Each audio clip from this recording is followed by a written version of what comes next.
Hey, Harvest family. Wow, what an incredible week that we have had. Our world, in so many ways, has been turned upside down.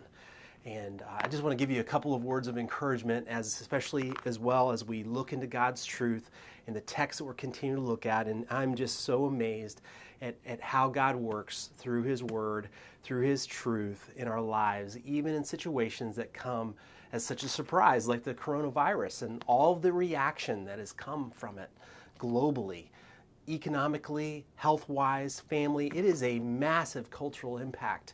And I want to first just remind you all that we serve a God who is sovereign. He is provident. And Dave Harvey, who's the head of the Great Commission Collective, reminded us pastors yesterday that God's providence is not a ugly, frowny kind of thing. God's providence is the providence that led Joseph to say to his brothers in Genesis 50:20, "What you meant for evil, God meant for good." God's providence is the kind of providence that allows the Apostle Paul to state in Romans 8:28 that all things work together for good to those that love God and are called according to His purposes. So we have no reason to fear, to give in to fear, because our God is provident and He is not surprised by this virus, even though we're surprised by this virus. He was not caught off guard by it. His plans are not disrupted, even though our plans are disruptive. I believe firmly that this is part of what God's doing, and it's a question of how are we going to respond to it and what is God leading us to do. You see, this is a great opportunity for the truth of God. And I want to steer you back to Colossians. We're up to Colossians 4, verses 5 and 6. And let me read those to you. It says, "Walk in wisdom toward outsiders, making the best use of the time. Let your speech always be gracious, seasoned with salt, so that you may know how you ought to answer each person." Let me read that again. "Walk in wisdom toward outsiders, making the best use of the time. Let your speech always be gracious, seasoned with salt, so that you may know how you ought to answer each person." Now, let's not forget that Paul is writing this from prison. Now, this is a difficult place we're in right now, and there are a lot of questions about our future. But you think the Apostle Paul had questions about his future? Did he have control of what he wanted to do with his time? Did he know what was going to happen to him next? He really had no idea.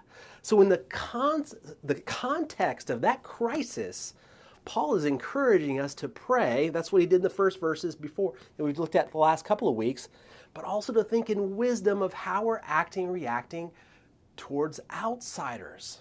So the first thing we need to realize is that he's calling us to wisdom. So what is wisdom? I believe that wisdom is taking the truths of God and applying them to the circumstances of life. So you're taking what you know to be true from God and you're letting that filter down to apply to the decisions and what you're doing in the moment. And we can say two things about wisdom that I think are really important for us.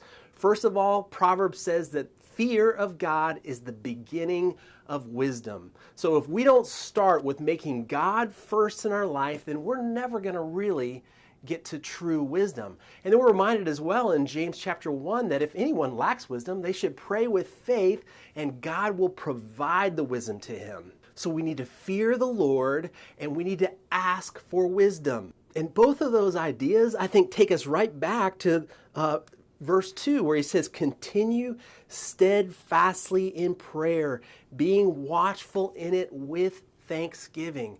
Brothers and sisters, when we need wisdom, in a moment like right now, we need to get vertical. And one of the greatest and best ways that we can do that is in prayer. Seeking God continuously, steadfastly, watchful with thanksgiving. And keep in mind, there's a particular kind of wisdom he's talking about here. He's talking about wisdom and how we interact with outsiders. And he talks about making the best use of the time. So in other words, there's opportunities that are going to come that we might miss. We need to be good stewards of the opportunities that God's giving us. And this is amazing, too, how it follows right after him saying that we should pray for open doors for the gospel. I mean, my goodness, what an incredible open door that God's given us. I can't tell you the number of people that every single person I interact with, it's talking about big things right now. These are incredible opportunities. But we've got to walk in wisdom so that we take those opportunities, we walk in that. Now, what does that wisdom look like for you? Now, I think that could be different for different people. But we got to make sure that we're really getting vertical and we're seeking the Lord for his wisdom on, God, how do you want me to use this time that you have, that you've given me for this? So again, I think that's a personal thing. What does that look like for you? But I think there are some applications that I could share that are for everybody.